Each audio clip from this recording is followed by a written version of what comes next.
মেরিল প্রথম আলো 2024-এর উপস্থাপনার দায়িত্বে এবার নজর কেড়েছে তাসনিয়া ফারিন ও আফরান নিশো জুটি। নাচ, গান ও পুরস্কার বিতরণী সাংস্কৃতিক সন্ধ্যার এক পর্যায়ে একই মঞ্চে ধরা দেন ঢালিউড সুপারস্টার শাকিব খান এবং আফরান নিশো। এ সময় নিশোকে খোঁচা মেরে ভরা মজলিসে শাকিব খানের সঙ্গে সিনেমার কাজের সুযোগ চেয়ে আলোচনায় উঠে আসেন ছোট পর্দার অভিনেত্রী তাসনিয়া ফারিন।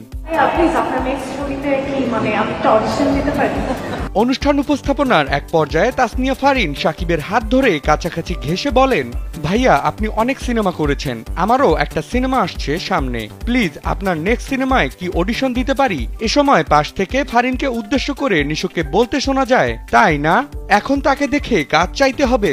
সঙ্গে সঙ্গে নিশোকে এর জবাবে ফারিন বলেন, ওমা, শাকিব খানের সঙ্গে সবারই কাজ করার স্বপ্ন থাকে। প্রতি উত্তরে ভরা মজলিসে এ সময় হাসি মুখে ফারিনকে উদ্দেশ্য করে শাকিব খান বলেন, তোমার অডিশন লাগবে না। অনুষ্ঠানের এই মুহূর্তটি সামাজিক যোগাযোগ মাধ্যমে ইতিমধ্যে ভাইরাল।